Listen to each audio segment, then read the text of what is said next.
This is the Lesbian Historic Motif Podcast, brought to you by Heather Rose Jones. The show looks at lesbian and sapphic themes in history and literature, and historical fiction with queer female characters, including fantastic versions of the past. We present research, interviews, news of the field, book listings, and original historical fiction for your enjoyment. For even more historic research, check out our blog.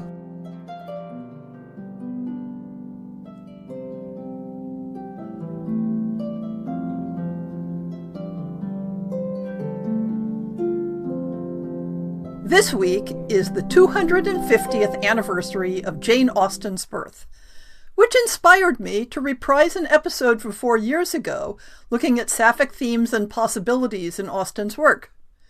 But it also gives me an opportunity to expand the survey of sapphic adaptations and reworkings of Austen's stories that I included in the previous version.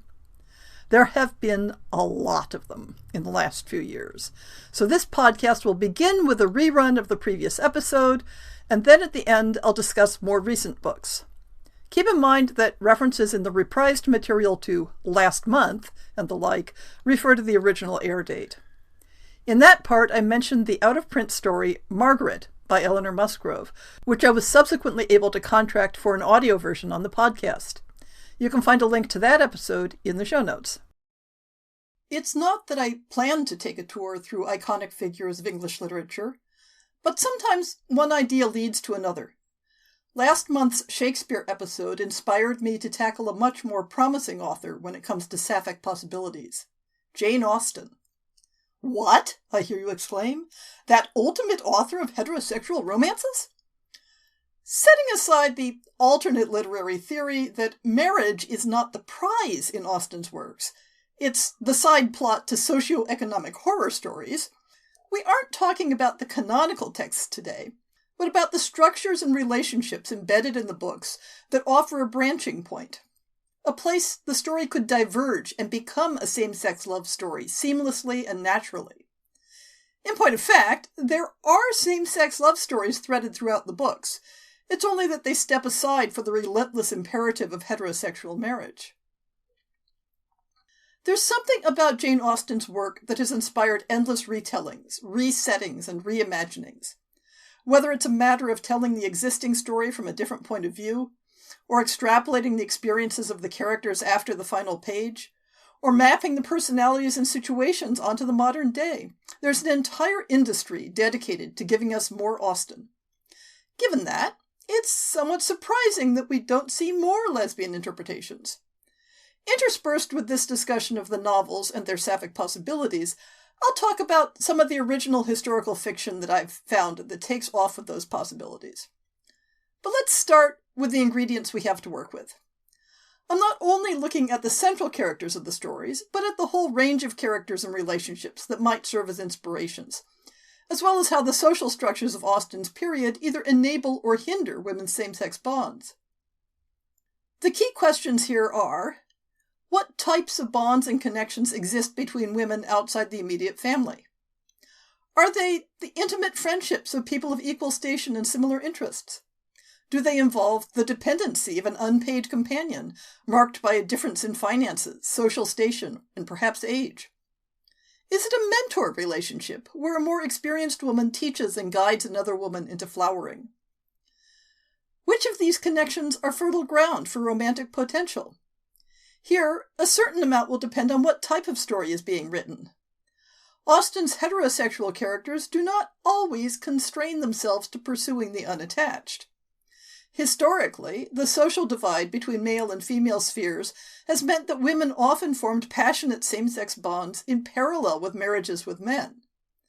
But while a man might easily distract attention from his same-sex interests with a marriage of convenience, women faced the problem that marriage put control of their money and property into their husband's hands, and had almost no recourse if a husband of convenience decided to rewrite the terms of the arrangement. How are social bonds between women made? Women of the gentry and aristocracy weren't supposed to form connections with random strangers. You didn't even dance with someone unless you'd been properly introduced by a mutual friend. And the cases where this rule is broken, like when Marianne Dashwood encounters Willoughby over a twisted ankle, show the hazards of falling for someone whose background has not been properly examined. The first circle of connections is that of the extended family, including not only cousins but in-laws. And don't get too squeamish about kissing cousins. In Mansfield Park, Fanny Price and Edmund Bertram are first cousins. In Pride and Prejudice, we aren't told the exact relationship between Mr. Bennet and Mr. Collins, but Collins is a close enough cousin that he's the nearest male line relative and will inherit the estate.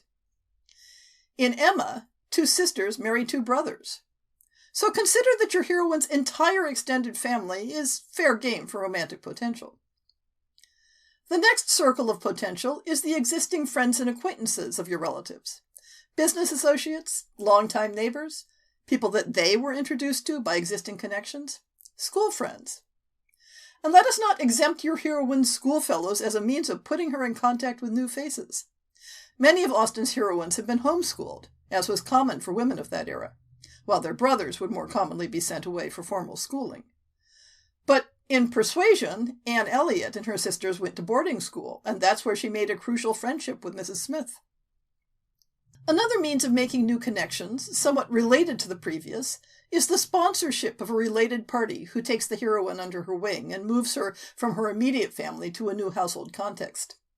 This might be social visiting among relatives, as when the Gardiners host Jane Bennet in London and take Elizabeth Bennet on a holiday tour with them. It might be a companionship arrangement, as when Fanny Price is taken into the Bertram household in Mansfield Park. Or it might be the sponsorship of a hostess to introduce a young woman into society, as Mrs. Jennings does in Sense and Sensibility, or Mrs. Allen in Northanger Abbey. The key element in all these avenues to meeting your future romantic partner is that they are mediated through people you already know. And finally, what are the economic relationships and dependencies among the people in the story? And how do these change when you're considering female couples as the end goal? Every Austen novel is, at heart, a horror story of women facing economic desperation and trying to navigate the least unpleasant way of avoiding it. Elizabeth Bennet is told that if she rejects the unpleasant Mr. Collins, she may never get another offer of marriage, and she only semi-jokingly faces the prospect of living in her sister's household as an unpaid companion and governess. Emma Woodhouse is in the extremely unusual position of not needing to marry to have financial security, but every other woman in her social circle faced those choices. The Dashwood sisters are haunted by the effects their comparative poverty have on their future plans. Two women together only magnify the gender inequities. So, in visualizing possible same-sex relationships within Austenian world-building, we can't avoid the question of how our heroines will live. Will they have family money that is under their own control? Will they be permanent guests in someone else's household? Do they have the possibility of employment? And how would that employment affect their domestic arrangements? A great many of the occupational options for middle-class daughters involved living in someone else's household, and unless their romantic prospects can be realized there, they'll have to choose between their heart and their job. This is a point of consideration where the historical realities were very different between female and male couples, though male couples faced more serious legal issues. So let's take a look at the canonical relationships between women in Austen's novels, and the romantic possibilities they suggest, whether in terms of romance that could coexist with the official story, or romance that could develop if the story takes a turn at key points. I include only the briefest of plot summaries, and I will rely on my listeners' familiarity with the plots. If you need more details to orient yourself, there are links in the transcript to the Wikipedia entry for each book. Sense and Sensibility follows the Dashwood sisters, who have just fallen from a life of comfortable luxury into penny-pinching rustication due to the death of their father and the injustice of inheritance practices. Eleanor, the eldest, is the sensible, I'll just keep all my feelings bottled up privately one, who falls in love with her brother-in-law, but daren't tell anyone because he hasn't officially declared his intentions, which is because he's already secretly engaged to someone even less suitable.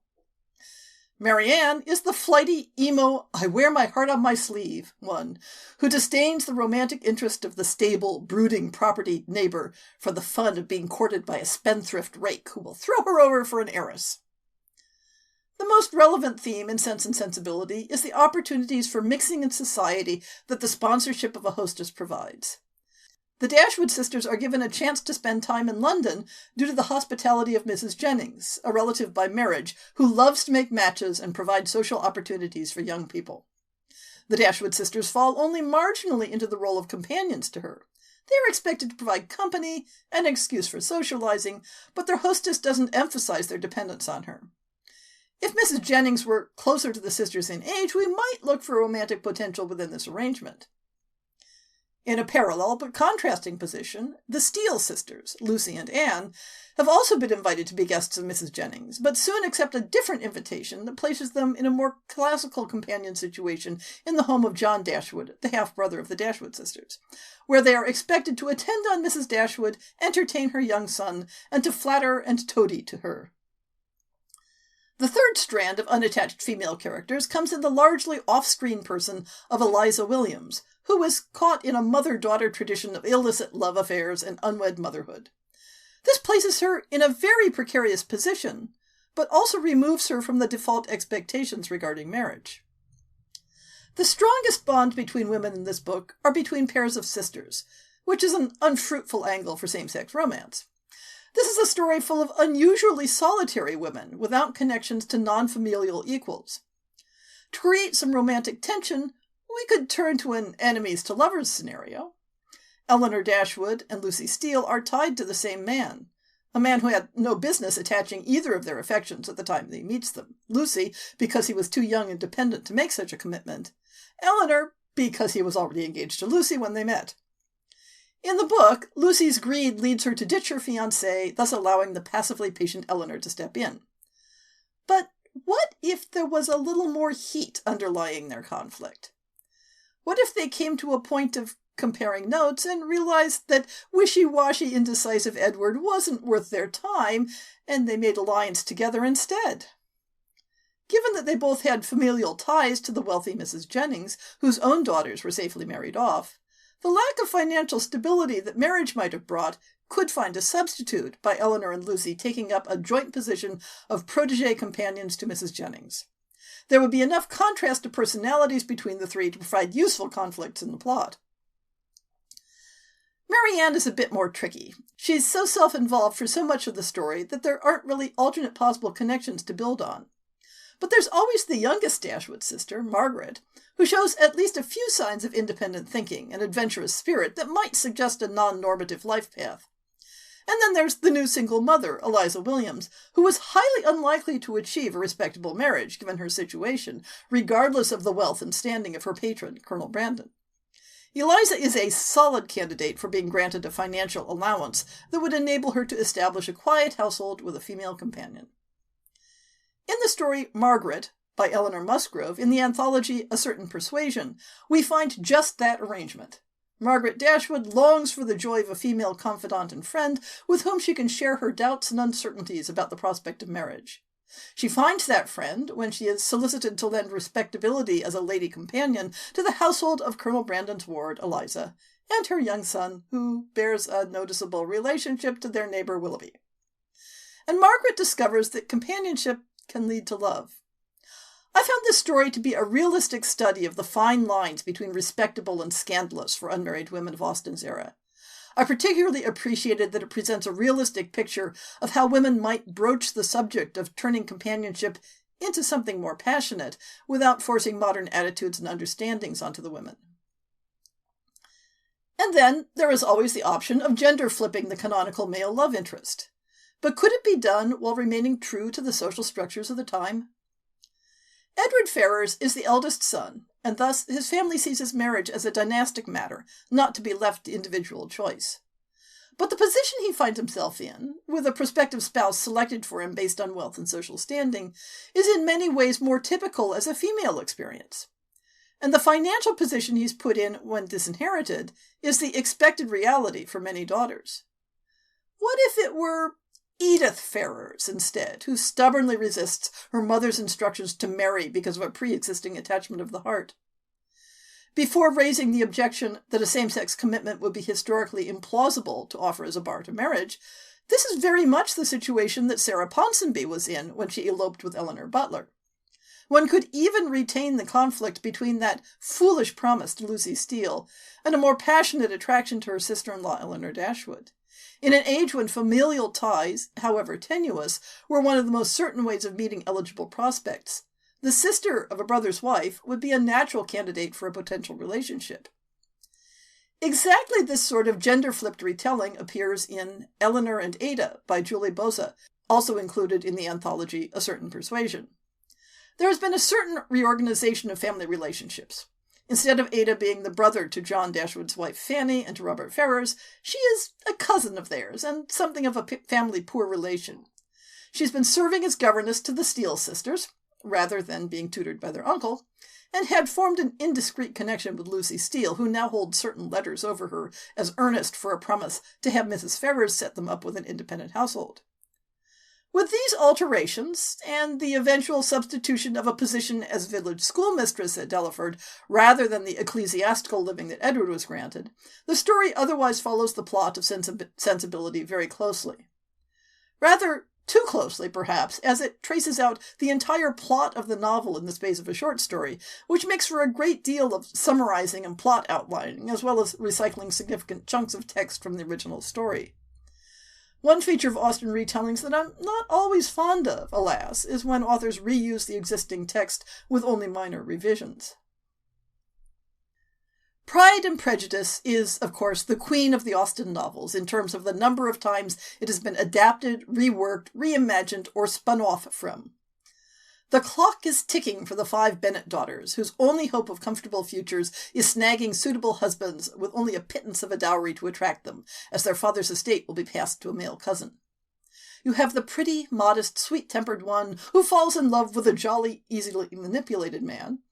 You have the light-hearted, warm, judgmental one who clashes with a brooding, stiff, snobbish man. You have embarrassing relatives and tangled webs. Very tangled. Relationships among the sisters give a taste of their potential for forming close bonds with women outside the family, and we see a lot of female friendships in this book. 2 of the sisters, Mary and Kitty, are more or less ciphers, but the rest have potential. Elizabeth Bennet has a particular friendship with Charlotte Lucas, close enough to share their opinions of marriage and men, but fragile when the hard realities of those topics come between them. Charlotte concludes that independence from her family is far more important than loving or even respecting one's husband. She sets about strategizing how to make what is for her a business arrangement function as well as possible, and that includes a lot of play acting and hiding her true feelings. This is, of course, fertile ground for Charlotte to strategize other forms of emotional support that wouldn't endanger the security of her marriage. This is exactly the situation explored in the novel Lucas by Elna Holst.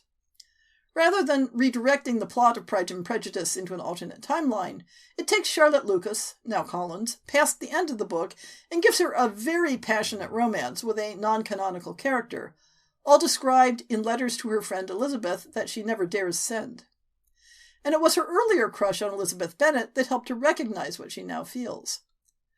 Lucas isn't so much a classical romance. The 2 women have more of an insta-lust thing going on, but a great deal of the plot explores both the practicalities and social difficulties in how to turn stolen moments into something permanent. The financial questions are solved by making Charlotte's new love an heiress. But how can Charlotte extricate herself from a stifling marriage and run away without her choices having catastrophic effects on her family's status and reputation?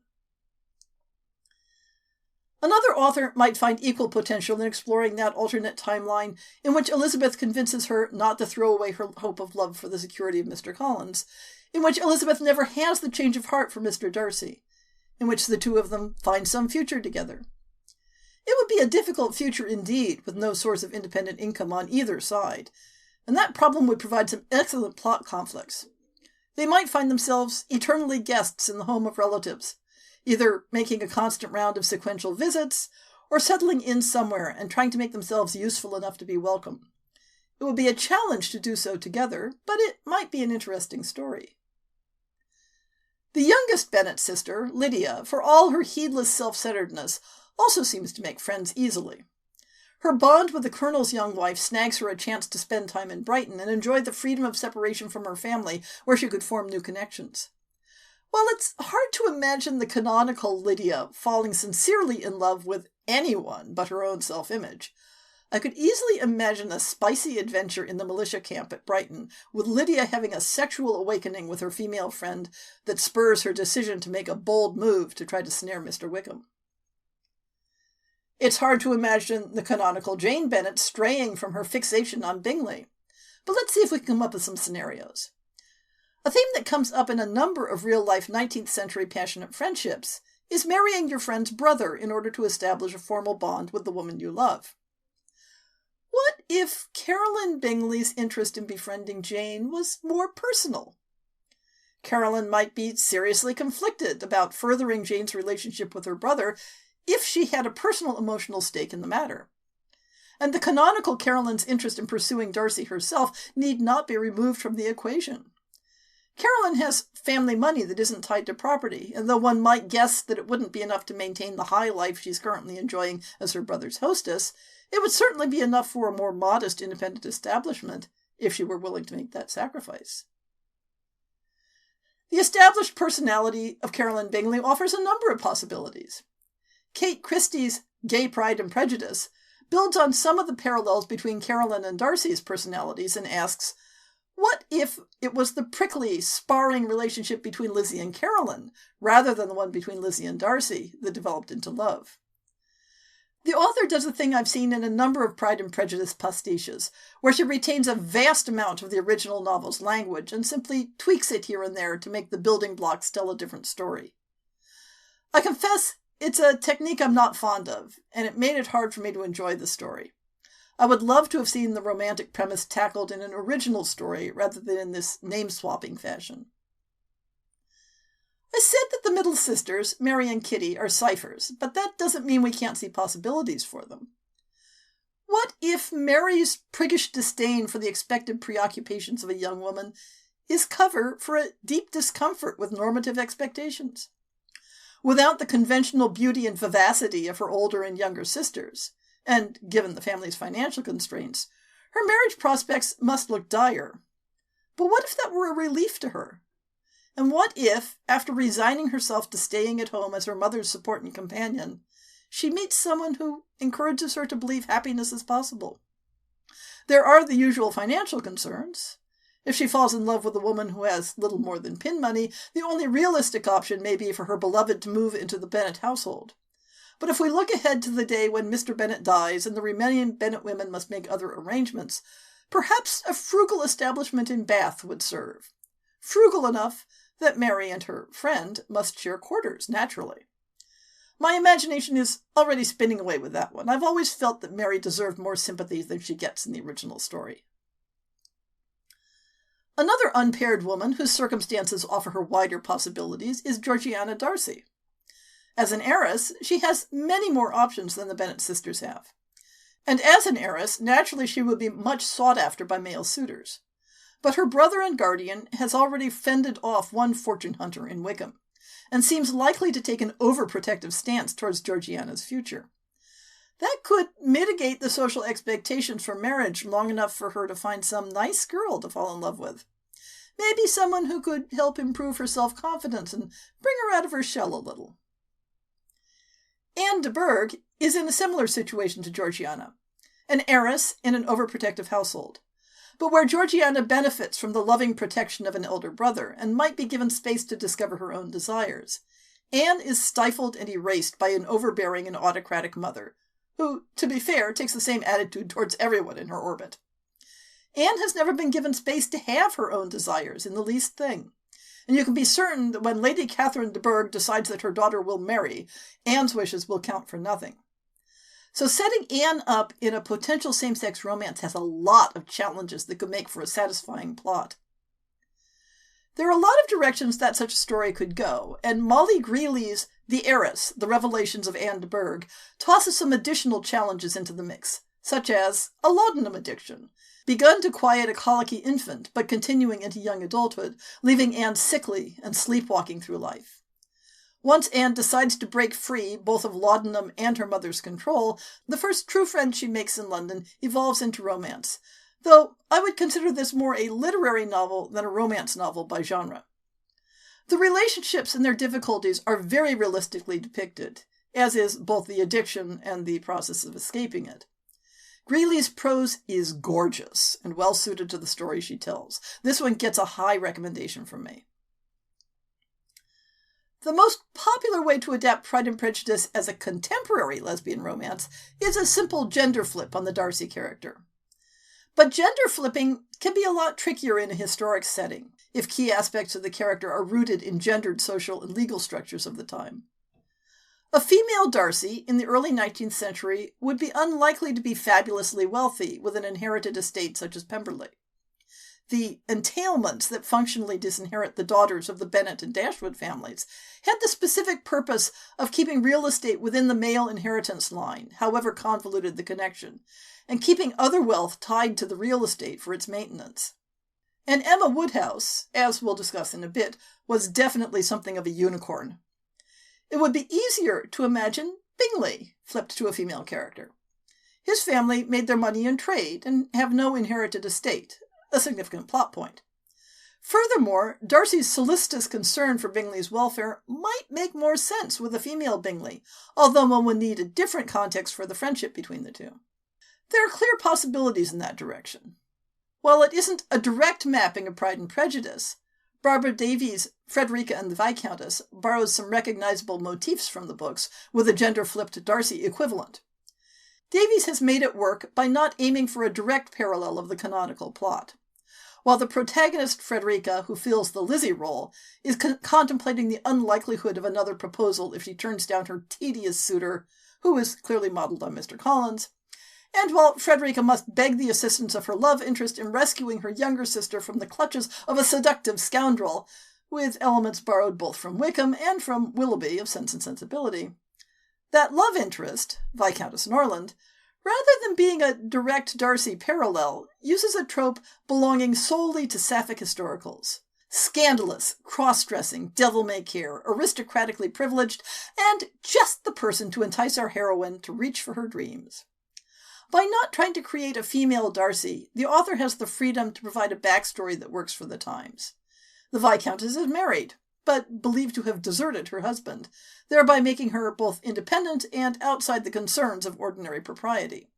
She is rich and aristocratic, thereby making it entirely believable that she might take on Frederica as a companion without other need to justify the arrangement.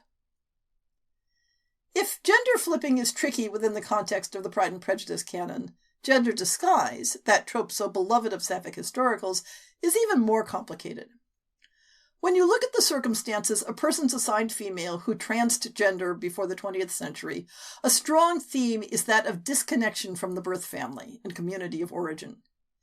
It isn't an absolute theme. There were rare exceptions where family and community were tacitly aware of the change, and either supportive or at least indifferent. But a major aspect of the tangled plot lines of Pride and Prejudice is the way in which everyone is connected to each other and has been so all their lives. Even a character such as George Wickham, who trades on escaping from his past misdeeds by constant movement, cannot avoid encountering people who know and recognize him and are willing to bring his past into the light. This is why I was skeptical of the gender-crossing plot of Father Doesn't Dance by Eleanor Musgrove in the anthology A Certain Persuasion. The author indicates that it is intended as a transgender plot rather than a gender disguise one.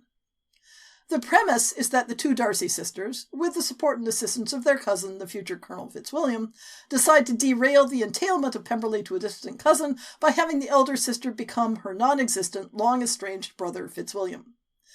Note that the Darcy siblings are related to Colonel Fitzwilliam through their mother, so he couldn't be a beneficiary of the entailment. From there, the story is projected to proceed much as the original, but with the additional reason for Mr. Darcy to be highly ambivalent about a romantic connection. But while an intriguing premise, I found the logistics to be implausible. There are entirely too many people who would know whether there was an actual older brother in existence. The whole Lady Catherine de Bourgh plot rather falls apart. There are ways to make gender-crossing plots more plausible. I point to the case of Mary Diana Dodds, discussed previously on the blog and podcast. But they typically require a central figure whose entire life history wouldn't have been tracked by their family and community. In Mansfield Park, poor relation Fanny Price is taken on as a charity case by her more fortunate relatives and never allowed to forget it. Saintly, long-suffering Fanny is exploited and taken for granted by everyone but her cousin Edward, on whom, of course, she develops a crush. In the end, everyone sees the error of their ways and comes to value Fanny's virtues. To my mind, the canonical characters and relationships of Mansfield Park highlight only one potential female couple. In Austen's novel, Mary Crawford befriends and cozies up to protagonist Fanny Price with the dual goal of trying to disrupt any developing bond between Fanny and her cousin Edward, who is the target of Mary's affections, and to manipulate Fanny into accepting the advances of her brother, Henry Crawford. But it would take very little adjustment to see the four characters much more entangled if Mary were also motivated by her own romantic attraction to Fanny. The self-involved and morally flexible Miss Crawford might well embark on a courtship of Fanny's affections as a lark or a stratagem, only to find herself genuinely attached. Success would, of course, require a Fanny who was a bit more willing to go against convention and stand up for herself. The canonical Fanny does this when refusing Henry Crawford's marriage proposal, to the astonishment of all her relations. So it's not impossible to imagine that she might do so out of attachment to Mary rather than to Edward. The other available female characters are more or less limited to Edward's sisters, who treat Fanny with condescension and disdain, so it would take a great deal of editing to develop an attraction there. A gender-flipped Edward offers possibilities, with an adjustment in which Crawford sibling is vying for whose affections. But there would be a challenge in finding an equivalent independent career to the clerical living that the male Edward anticipates. While looking across the entirety of Austen's works, you'll notice a strong pattern that the male romantic leads who do not have inherited wealth expect to make their living in the church. There's no time to go into the whole socio-economic infrastructure of the Church of England in the early 19th century, but there was a significant amount of nepotism and patronage that could be manipulated to ensure that an unpropertied son could have a comfortable life and support a family. While women's options for inherited wealth were much more limited, at least they existed. There was no equivalent of a clerical living that might be offered to a daughter to provide her with an independence. Authors who have taken up the challenge of adapting Mansfield Park for a sapphic story seem to have settled on Mary Crawford as the character with the most potential, which makes a certain amount of sense, given the canonical character's daring and morally flexible personality. Tilda Templeton's erotic short story, Mary's Secret Desire, comforts the post-rejection Mary Crawford with sexual escapades among a secret lesbian sex club masquerading as a Catholic order of nuns. I can't really consider this an Austen spin-off, given that nothing much is borrowed other than the character's name and a brief reference to her backstory. And the status of Catholicism in Regency-era England seriously undermines the premise that the pretense of a Catholic convent could provide cover to a sex club. The trope is, however, much in keeping with anti-Catholic English pornography of the 17th through 19th centuries, which considered convents to be a likely hotbed of lesbian activity. There's much more plausibility and more direct fabric taken from Mansfield Park in J.L. Marrow's short story, Her Particular Friend, once more from the anthology A Certain Persuasion. In this story, Fanny's younger sister Susan, who has taken Fanny's place as companion to her aunt, Lady Bertram, encounters the now widowed Mary Crawford during a visit to Bath. Despite the family scandal that stands between them, they are drawn together. Mary is still playfully indiscreet, but Susan is not Fanny, and is more receptive to her advances. Here we see a manipulation of the social dynamics that makes a romance possible. By turning Mary into a widow, the story gives her social independence and the right to have her own household. And Susan is given the opportunity to travel and encounter potential romantic partners by virtue of being companion to an elder, wealthier, established matron. They'll have a challenge in detaching Susan from Lady Bertram without repercussions, but it's within plausibility.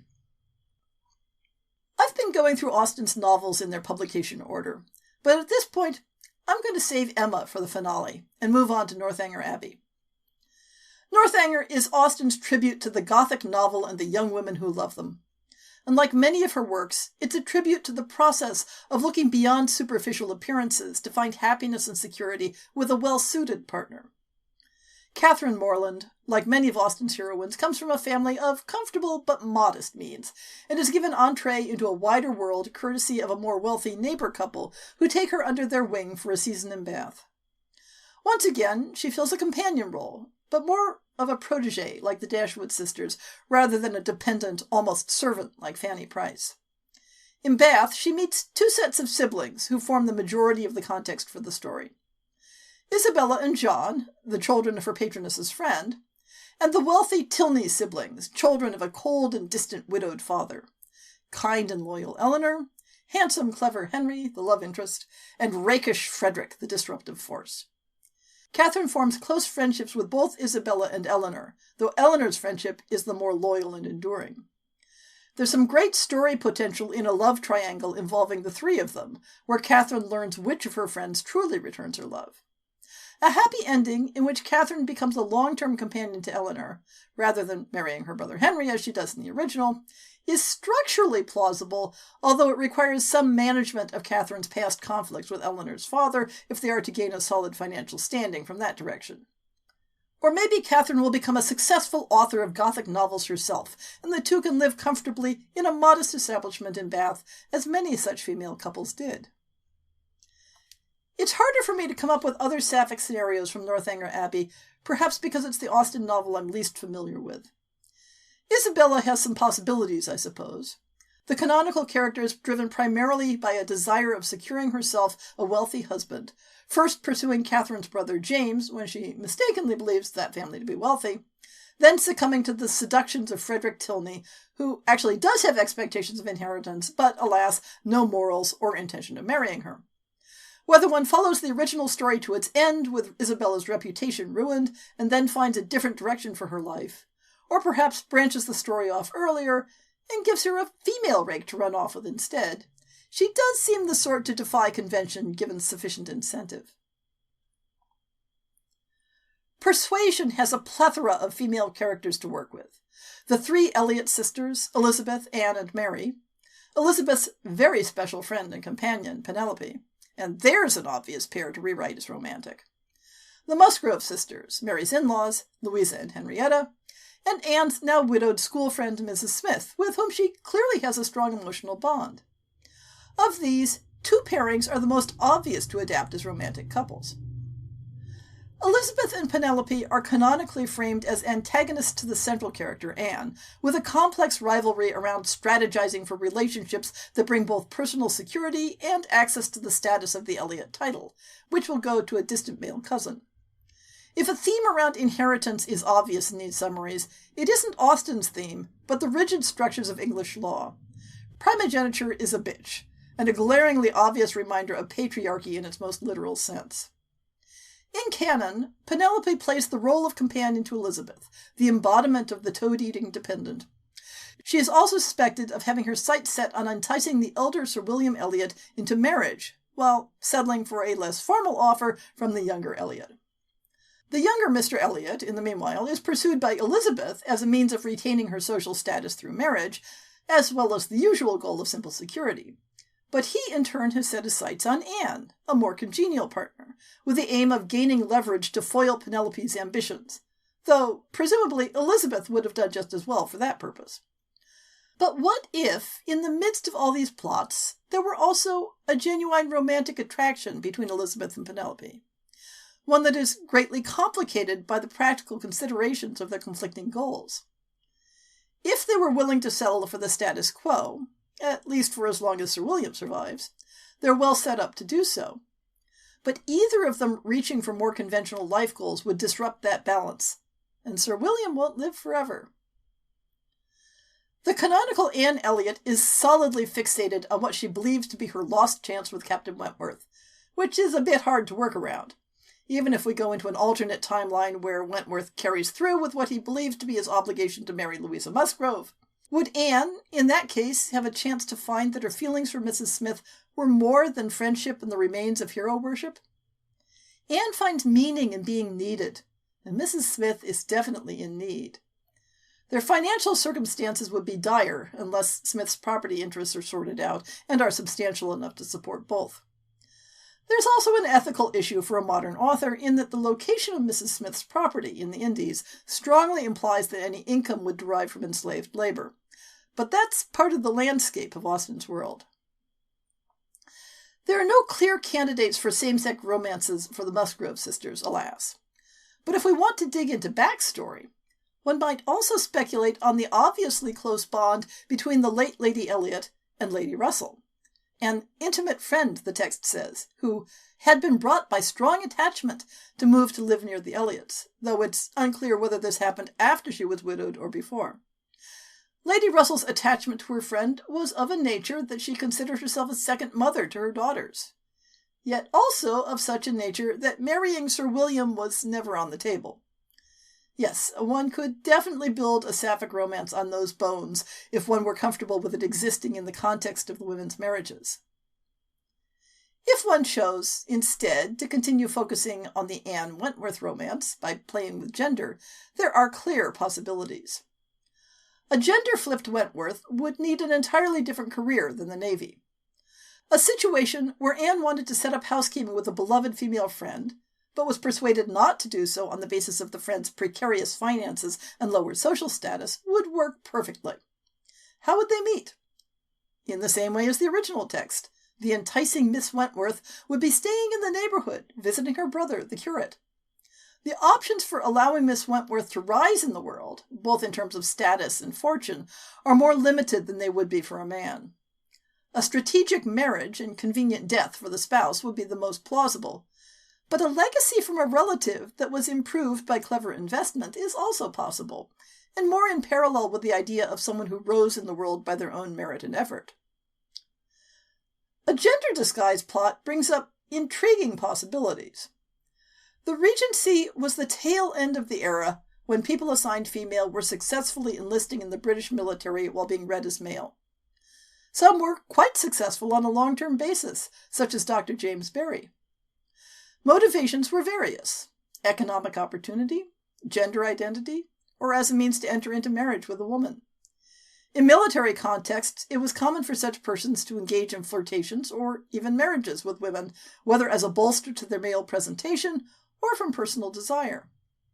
Such an adaptation of the plot of Persuasion would require either a disruption of the canonical Wentworth family structure or the knowledge and acquiescence of Wentworth's relatives. Would Admiral Croft know? Or would Mrs. Croft silently rely on the aura of her husband's rank to deflect suspicion from her sister's identity? A gender disguise scenario would provide Anne Elliot with additional motivation to unwillingly disengage from their relationship if she thought her family's hostility to Wentworth might put her secret in danger. And it would heighten the stakes when Wentworth's flirtation with the Musgrove girls created the impression of a commitment. There could also be a belief on Wentworth's part that Anne's original susceptibility to persuasion was specifically because of the gender identity angle, rather than from protective concern. Yes, I definitely think something could be done here. I've saved Emma for last because it is both the most inherently queer of Austen's novels, as well as having substantial potential for queer adaptations. The Woodhouses are the most prominent family in their rural neighborhood, with the neighboring Knightley family a close second. The two families are joined by the marriage of the elder Woodhouse daughter to the younger Knightley son. The older generation of both families is now represented only by Mr. Woodhouse, an eccentric character who is overprotective of everyone he has influence over, including an assortment of secondary characters that includes the younger daughter Emma's former governess, and her new husband and adult stepson, and the impoverished Bates household, which includes the beautiful, talented, and destitute Jane Fairfax. A major through line of the story is Emma Woodhouse's quest for intimate friendships with women. Those relationships are often framed as couples, and Emma's disinterest in marriage is emphasized for much of the book, only reversing itself somewhat unexpectedly at the last minute. First in her affections was her governess, Miss Taylor, who is described as follows: less a governess than a friend. Between them, it was more the intimacy of sisters. They had been living together as friend and friend, very mutually attached. Emma recognizes the advantages to Miss Taylor of marrying, but is rather devastated by losing a friend and companion such as few possessed, intelligent, well-informed, useful, gentle, knowing all the ways of the family, interested in all its concerns, and peculiarly interested in herself, in every pleasure, every scheme of hers, one to whom she could speak every thought as it arose, who had such an affection for her as could never find fault. Rewriting the story with a more solidly realized relationship between the two needs to deal with the implications of a connection that began when Emma was a child, even if romance isn't depicted as developing until she comes of age. Although, for a real-life parallel of a similar relationship, one might look to Catherine Bradley and her niece Edith Cooper, who wrote together as Michael Field and enjoyed a marriage-like relationship. I found reference to one story that takes this angle, Kissing Emma by Gemma Harburn, but unfortunately the work appears to be out of print, so I know nothing more than the basic premise. Suffering from the loss of Miss Taylor, Emma casts about for another woman to become her companion, and settles on Harriet Smith, a young woman of admittedly illegitimate birth, though evidently from a well-off family who sent her to boarding school near the Woodhouses. Emma, though rather a bit of a class snob, convinces herself that Harriet must be of good lineage, and had long felt an interest in her on account of her beauty. She was a very pretty girl, and her beauty happened to be of a sort which Emma particularly admired. Harriet isn't particularly clever or well-informed, but she has one very endearing trait. She worships Emma and is willing to be guided and advised by her. The canonical relationship between the two would be very reasonably described as romantic if it weren't for the fact that Emma's idea of patronage includes doing her best to set Harriet up in a suitable marriage, a task at which she fails spectacularly. The most natural sapphic pairing based on canon would be Emma and Harriet, but one can't help but wish that Harriet might find a bit more independence of spirit and that Emma might lose some of her class prejudice. But in terms of expectations for a happy ever after, there are few structural barriers. Emma has no need to marry for the sake of financial security. She points this out to Harriet. I have none of the usual inducements of women to marry. Fortune I do not want. Employment I do not want. Consequence I do not want. I believe few married women are half as much mistress of their husband's house as I am of Hartfield. Here is where one of Mr. Woodhouse's flaws becomes Emma's advantage. Her father is very much set against her leaving the household and dreads the thought of her marrying. But for her to continue on as she is, with an intimate companion for company, she would have his wholehearted support on that point. One of the stories in A Certain Persuasion takes this angle. One Half of the World by Adam Fitzroy depicts a delicate negotiation between Emma Woodhouse and Harriet Smith regarding turning their friendship into a lifelong companionship like that of the ladies of Llangollen, whom Harriet specifically references. I had some issues with it as a story. It was too talky, and the romantic chemistry never seemed to gel, but it worked in terms of the social dynamics of the day. The third natural pairing, and one might argue the one best suited for success, is between Emma and Jane Fairfax. Emma and Jane, by rights, ought to have been fast friends, as various of their acquaintance take pains to point out. They are both by nature intelligent and personable. Despite the difference in their economic status, they are from the same class, though at different financial ends of it. But Jane is Emma's mirror twin, poor where Emma is rich, dedicated to her accomplishments where Emma is a dilettante, secretive and self-controlled where Emma is open and spontaneous, expected to work for a living where Emma is a lady of leisure and provider of charity. And it's clear that Emma resents Jane's very existence as a rebuke of her own shortcomings. What better setup for a rivals to lovers plot? In canon, Jane is secretly engaged to Frank Churchill, who in turn flirts openly with Emma to distract any suspicion from Jane. This nearly leads to a permanent break between Jane and Frank, until the convenient death of Frank's aunt leaves him free to seek permission for the marriage. In the meantime, Emma has had some hard lessons about her behavior and is trying very belatedly to become closer and more supportive to Jane. There is a potential crux available, where the breakup with Frank is never repaired, where Emma gains Jane's confidence and trust, and this develops into love. A love more suitable than the rather awkward near-parental relationship that Emma gets from Mr. Knightley. A chance for Jane to escape the dire fate of being a governess by becoming Emma's bosom friend and companion. I could swear that I've seen someone write that take on the story, but I can't find it in my database. It's possible it was something I ran across on Archive of Our Own. I haven't included fan fiction in my examples here, but goodness knows there are all sorts of pairings explored there. And this entire podcast is about fan fiction by any meaningful definition. I'd love to see someone take Emma down this alternative road. It would take so little divergence from the original.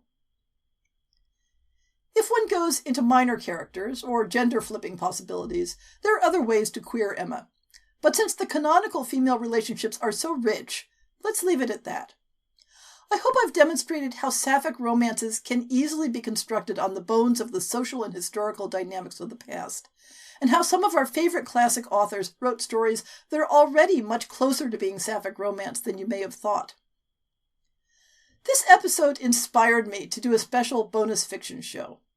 When I contacted author Eleanor Musgrove to find out whether her story, Margaret, had been republished after the anthology A Certain Persuasion went out of print, I impulsively asked if we could republish it on this podcast. That episode will be appearing next week. I hope you enjoy it as much as I did. Now, let's look at some more recent Austen-inspired stories. I searched through my book database for anything published after the previous airing of this show that appears to be closely based on an Austen work or characters. Since I haven't been diligent about tagging keywords for this sort of thing, I may have missed a couple, but I ran a search on Austen, on all the book titles, and on important surnames and place names that might show up in a book's cover copy. Unsurprisingly, the new editions mostly spin off of Pride and Prejudice and Emma, the former being the most adapted of Austen's books, and the second being the book with the greatest inherent sapphic potential. I previously noted that Mary and Kitty were relative ciphers in the original story, making for fewer obvious romantic scenarios, but that challenge has since been taken up enthusiastically by several authors. Lince MacLeod tackles Mary Bennet's love life in The Unlikely Pursuit of Mary Bennet from Carina Adores, and has paired her with the now widowed Charlotte Collins, née Lucas. Mary has the advantage of having acquired a mentor in London who runs a not very covertly queer household, which eases the way for Mary and Charlotte to be able to share their attraction and provides a shortcut around the economic challenges for a female couple. I found the story cute and emotionally satisfying, although Charlotte occasionally shocked me in blowing off the expected social isolation of recent widowhood. You might enjoy revisiting our interview with Lince MacLeod, which I've linked in the show notes. She has another Austen-inspired novel coming out in May, The Miseducation of Caroline Bingley, in which the snobbish Caroline gets an education in how to be a better person from Georgiana Darcy. Since it's being published by a major press, you can already pre-order it, and I've included a link. In my previous discussion, I suggested that Jane Bennet isn't an obvious candidate for a sapphic take, given how central her attachment to Bingley is in the original story. But Mara Brooks has followed that thread in The Scandal at Pemberley. I have a mixed reaction to this novella. Maybe short enough to be a novelette? The prose is elegant and full of rich sensory imagery, but the plot is a bare skeleton on which to hang a series of erotic scenes. There are also a few logical holes in the plot where the characters have some unfortunately modern attitudes about public displays of affection between women in the Regency era. Really, gals, it's not actually a problem for you to be in each other's bedrooms and even to share a bed? See my trope episode about the only one bed thing. Evidently, a number of authors share my interest in seeing Mary Bennet get some love, because 2 more books address that angle. Olivia Hampton's The Lady's Wager gives Mary a secret life as an author and pairs her with an original character, a former governess struggling to make a living in London. While the setup of the plot is clever and plausible, the execution stumbled on numerous points. The characters have anxieties about their budding friendship that are out of place in the early 19th century, a time when it was utterly normal for women to express appreciation for other women's beauty and to engage in physical affection in public. It would also have been utterly normal for 2 spinsters to set up a household together for economic reasons, so I found their subterfuge unnecessary. These are elements that really spoil a sapphic historical for me, when the characters have 20th century attitudes, anxieties, and reactions. Far more ambitious is Melinda Taub's novel The Shocking Experiments of Miss Mary Bennet from Grand Central Publishing. I confess this book utterly blew me away after an uncertain start. The cover copy misleadingly suggested that it might be a slapstick mashup of Pride and Prejudice with Frankenstein in the same vein as Pride and Prejudice and Zombies. But it was much more thoughtful and nuanced than I expected. It takes quite some way into the book before the sapphic thread is made overt, and the characters have a lot of obstacles to get past for their happy ending. One of which is an additional fantasy twist that seemed to come out of nowhere, but I'm willing to go with it. While the plot and trappings stray outside the realistic nature of Austen's work, the social and psychological aspects of the plot rang true to the times for me, including the meandering path Mary and Georgiana take to recognize what they're feeling as romantic love, and to decide it's worth fighting for. We can also look forward to 2 more Pride and Prejudice-based books in the upcoming year. The Unruly Heart of Miss Darcy by Erin Edwards from Little Brown Books for Young Readers will be out in April and pairs Georgiana Darcy with Kitty Bennet. The same pairing is taken up in Kitty, the Bennet Sisters No. 1 by T.J. Ryan, which comes out next October. Among the works based on Emma, I found 2 adaptations by Garnet Marriott, Emma, a Secret Lesbian, and Emma, Restraint and Presumption, as well as a work from the same author based on the unfinished Austen fragment Sanditon, the Lesbian Solution. 2 of these are no longer available, and I'm going to be a bit harsh and say that based on a preview of the third, which is word for word identical to the original text in the available preview, this is unlikely to be much of a loss. I mentioned earlier that I'm very much not a fan of that approach, of taking an existing public domain text and making only minimal changes or additions to create a new story. This means I'm also going to give a low rating to Emma, The Nature of a Lady by Kate Christie from Second Growth Books. As far as I could tell, we don't run into any alterations to the original text until Chapter 5, and I'd say that maybe 99% of the text is simply identical to Austen's original. The premise is that Emma and Jane Fairfax were childhood sweethearts, sabotaged by Mr. Woodhouse confiscating their letters to each other while they were separated. The eventual resolution is for Jane to enter a lavender marriage with Knightley, who much prefers male partners. If you like this sort of pastiche, this may be the sort of thing you'll like. But I don't, I'm afraid. On the other hand, I was charmed by Harriet Connor's graphic novel, I Shall Never Fall in Love, from HarperCollins, which presents the Knightley character as a transmasculine age-mate to Emma, and gives Emma a cousin who is mixed race and becomes the primary focus of Emma's misdirected matchmaking. Much of the plot involves the Knightley character coming to terms and acceptance with their gender identity, and Emma recognizing her romantic attraction to them. While the cast changes take the plot in some new directions, there are also parts where the story follows the beats of Austen's original rather strongly.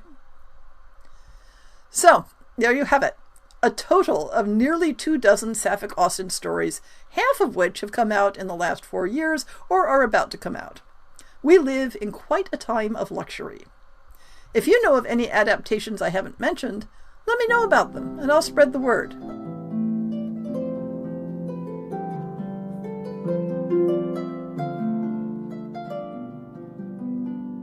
I hope you've enjoyed this episode of the Lesbian Historic Motif Podcast. See the show notes for links to people and topics. Most shows will have a transcript linked as well. If you have a book announcement, a topic suggestion, or might like to appear on the show, please drop me an email. If you enjoyed this podcast, please rate it and subscribe on your favorite podcast app, and consider supporting our Patreon.